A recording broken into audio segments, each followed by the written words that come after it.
sometimes those in the benefits industry, they might be the smartest, brightest person I've ever met, but if they can't relate what they're saying down to, the HR person or the CFO, and how does that really become relevant and valuable and not show who they are as a human being, I think it really hurts them because there's a ton of people pushing out content. Every employee benefits broker and industry partner dreams of achieving great things. The bad news is that success doesn't come easy. The good news is that you don't have to do it alone. Welcome to the Benefits Sales Pro Show. I am your host, Ryan James Miller, and my goal is to engage industry professionals who have found success and are willing to share it with others. So give us 15 minutes and hear how today's guest has achieved great things so you can too. All right, what up, everybody? Welcome to another episode of the show. I have my good friend. He's a client, but way better than client. He's a good buddy of mine, Trevor Daer. He is the president and founder of Granite Analytics. If you don't know Trevor and you're listening to this episode, you've been buried under a rock for the last at least 6 months, but probably a couple of years, because everywhere that benefits is in the conversation, Trevor's there. And so you're going to get to know a little bit more about him right now. But for the moment, Trevor, what up, dude? Welcome. Thank you. What's going on? Thanks for having me, buddy. So fun. So I said this offline, you get to be the first non-broker to impart sales wisdom. And I love that. We need more of you because I think you guys we talk about this all the time. You guys are up against a double challenge because the industry is already hard enough to sell into. And then you have a middleman, right? You've got to convince the broker to then convince the employer to work with you in a sense, or the TPA to convince the broker to convince. So maybe you have two middlemen at times. Right. You're really in it. Okay. So question for you, kind of first to kick off is when you think about the benefits industry right now and the sales environment that exists, what kind of comes to mind when you think of sales and benefits right now? I would say crowded. It just feels really crowded. And there's a lot within that, whether it's noisy and crowded, or it's just crowded because the benefits industry really in the advisor space in self-funding, it just seems small. It's a small niche. And so more and more seem to be getting on board. And so when I think of it, it's like, I have a hard time identifying who's really walking the walk and who's just out there talking, who's just putting content out and saying they do things. Yeah, so, there is a lot of shit talking going on in the industry. A lot of talk. Yeah. Okay. And I think that people may think that this is different for you than other people, but I don't think so. But for you, it's a challenge, right? Because you are looking to work with either a specific type of TPA or a specific type of broker that's working in a specific environment with a specific type of employer group. So it is far more niched down than everybody else. I guess I say that may sound unique to some people, but most people out there should be focused in that manner, but are not, right? I mean, not very many people are actually niched down and know what they're trying to get after. Right. Yeah. So, I think for us, go ahead. Go ahead. No, go ahead. I was going to say for us, it's really finding those advisor partners that either have self-funding expertise or are going down that path, right? And trying to find partners to help them. Same thing with third-party administrators, but really it comes down to being independent. Are you truly independent? Can you make decisions autonomously, and are you in it for the right reasons? Yeah, for sure. Oh, okay. Because you are of the perspective, I call you a vendor partner. Some people would just call you a vendor or a broker partner or whatever. There's a couple of different words for it. But what's one big mistake that you see peers of yours, so other vendors, other partners that are working with TPAs, that are working with brokers, what's one mistake that you see them making that you believe is hurting their ability to be successful selling? One big mistake would probably be putting themselves, pushing content or, information, and that's all they're doing. Like their social media strategy is benefits, benefits, benefits, benefits, or, ancillary benefits, ancillary benefits, ancillary benefits, or, dental, dental, dental. And I think that really, I was one of those people. And, I was pharmacy, pharmacy, pharmacy. And people are not going on, at least from what I've found, they're not looking to engage with someone on LinkedIn because of what they do. Even though that's what we think, they're really going to engage with human beings in a different way. And I think one of the things that I learned, thankfully, is people do business with people, and they are going to I did it a little bit when I was, when I managed a team of 12 to 15 people. I'd go on LinkedIn to see who they were, not just what they did, but who are you? I'd look on their Facebook, I'd look on their LinkedIn. And I think that sometimes those in the benefits industry, they might be the smartest, brightest person I've ever met, but if they can't relate what they're saying down to, the HR person or the CFO, and how does that really become relevant and valuable, and not show who they are as a human being, I think it really hurts them, because there's a ton of people pushing out content on topics. Yeah. Okay. So I think that's such a great perspective. And so obviously that would be heavy on product and service. Let's just call it, like it's all about business, business, business. Then I think that there is, we've talked about this before, there's this extreme other side that is, it's just all about personal story and personal idea. And let me motivate you, like Tony Robbins. I hate even using his name on my podcast. So there's that side. But you said, and I agree with you, that we need to present ourselves as human beings. First, that's who we are, but that's how we connect. So how do you kind of live in the tension of, I want to present myself as a professional with expertise that's good at my job, that knows what I'm talking about. But at the same time, I want people to see that I'm a human being, I'm a husband, I'm a father, I like these things. And so how do you kind of play in that tension? Yeah, I think it's finding that balance, right? And ultimately knowing that when you put yourself out there, you're going to be judged regardless. So that I personally believe, and I've found success with having a good balance of personal and business professional content that kind of blends together. And so basically anything that is about, my personal life and who I am as a human, always tying that back a little bit to how that molds me and my business. And then on the flip side, what I've learned or what we do and how we do it, and how maybe that ties into who we are as people who are, running the organization and things like that. So I think I've nobody does it perfectly. I think there's a lot of good examples out there, but part of it's being strategic and planning. But also I'm more of a fly by the seat of my pants guy. And I feel like when something comes in my head, I'm like, that's good. I need to use that. And part of it is trusting that intuition, and then also just being really careful. Like, most people aren't going to LinkedIn, for example, to see what you're cooking for dinner every night. But they're also not going there to just, wow, I really wish somebody would start talking about pharmacy on LinkedIn. So blending that together in a way that's engaging so that people get to know you.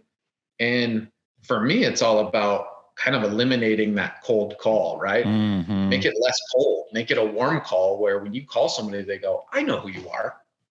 I know a little bit about what you stand for. Help me understand what you do, because I'm a little fuzzy on that. And that's happened. I mean, it's happened, and it didn't happen overnight. That's for sure. I mean, it was really a long-term, consistency and finding things that worked, but also just being true. being true to yourself and being like, this is what I want to put out there. This is who I am. This is what we do. Well, and I liked what you said about, when you're sharing business content, you're talking about how that kind of comes from who you are as a person and then impacts who you are as a person and then vice versa. Because I think what happens a lot of times, particularly when we're sharing, when people are sharing personal story, they try to make it relevant by just creating like a professional anecdote. And I get that sometimes that's fine, but it seems so forced when it's like, I had this experience in line at Starbucks. You know how when you're in your business and you are in line and it's like, it just feels so cheesy. And then vice versa, where they're trying to do the opposite. And so I really like that you said that you're trying to do it in such a way, and I can see it, and people that would follow you would see it. You're doing it as though like you're just sitting across the table from somebody. And I think this goes back to what you said about the humanization of the relationship. Like nobody would sit down across the table from somebody at the coffee shop or lunch or whatever and communicate with them the way that they're communicating online. Right. And so it's like, why do you think that you should communicate that way online if it would never work in person? So I think that's wonderful that you do that.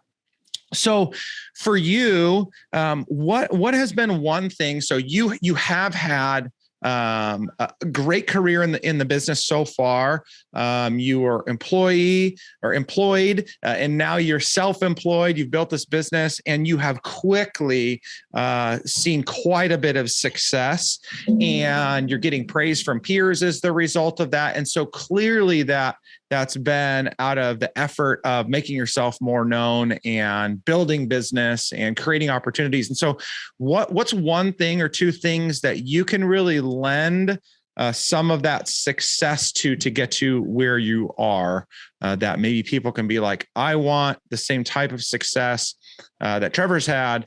And so here's what I should do. It really comes down to some simple things, and they're simple, but they're not easy. When you think about your cold call strategy, or your prospecting strategy, how do you engage with people that you've never talked to or never met? And so for me, it was, when I first started, I sent 50 emails out to 50 TPAs. And I was like, man, that messaging was good. So many people are going to respond to me, right? Like I just killed it on the subject line and everything. And I'm so creative. And I was 0 for 50. And I was like, okay, well, I'm clearly not as good. That messaging wasn't as good as I thought it was. The timing was probably not great, like all these things. And I think for me, it was the ability to step back, ask for help, ask people that have done it, and say, what do I do? Like, I am not good at this. I didn't have any formal sales training. And I thought because I had such a great service and idea that people needed, that they would just automatically be like, I'm coming in. Yeah. I mean, I love it. And it just doesn't work that way. So I would say, be creative in your approach and also be consistent. So like some great ideas, and I have to give credit to you because you taught me 95% of these, but things like handwritten letters are huge.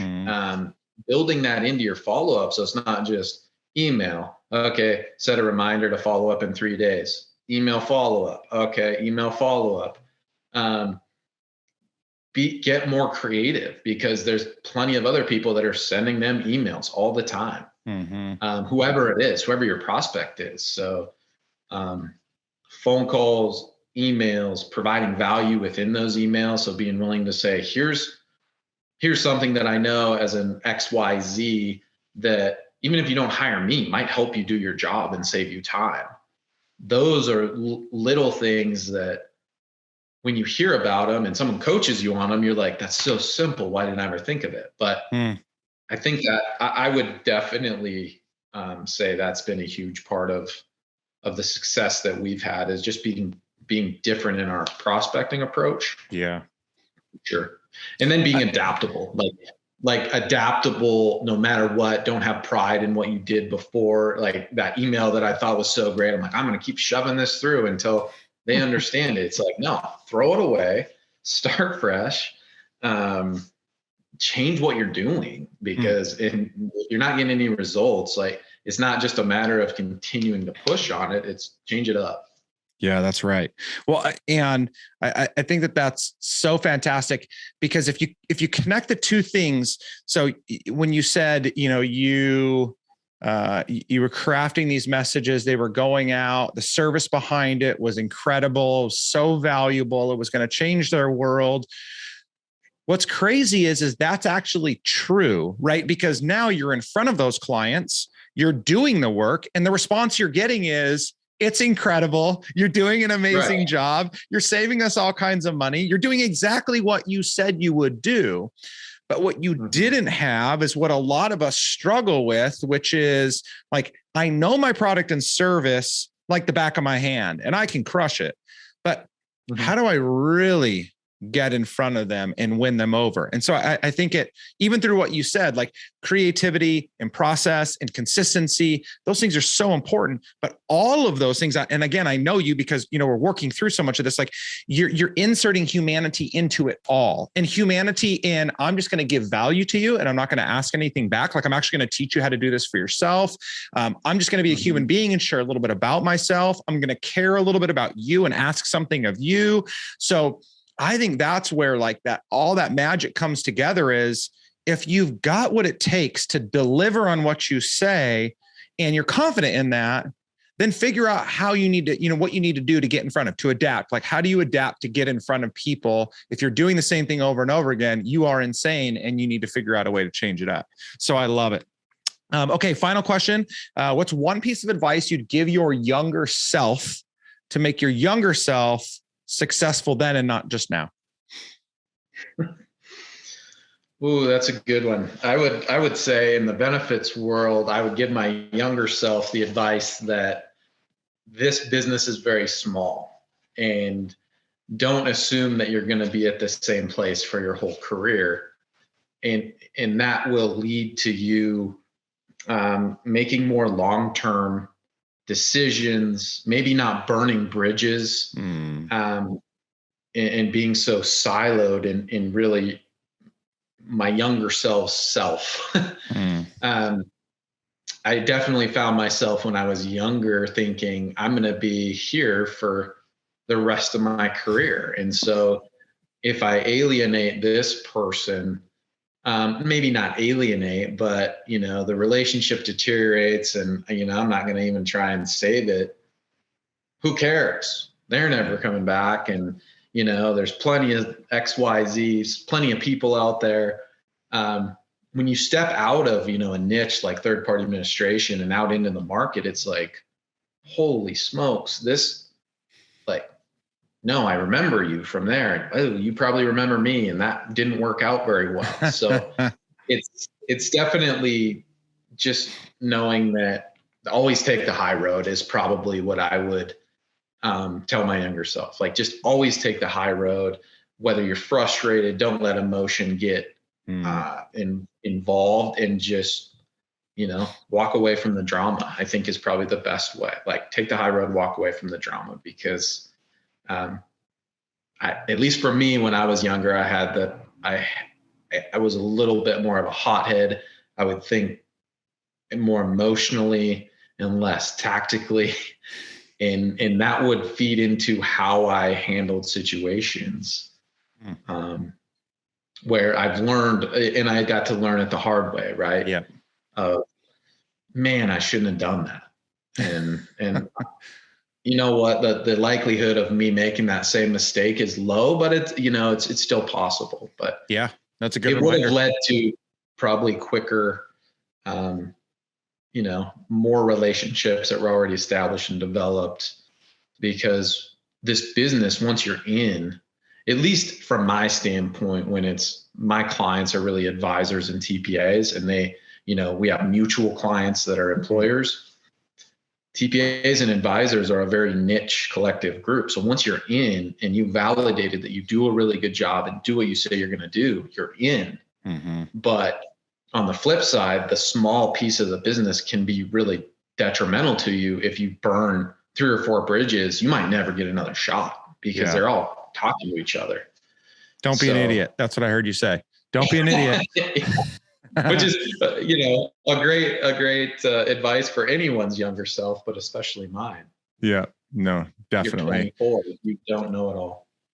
That's good, man. I mean, I think humanizing your role, I think keeping things simple, adapting, and then again, looking out for the long term, not just looking at the short side, what's right in front of you is just so wise. So I appreciate that. I'm sure people will appreciate listening to you share those things, especially when they've been watching you grow and become more successful. And now they get to kind of hear a little bit about that behind the scenes. So thanks, man. I appreciate the time, and I know that people will value it.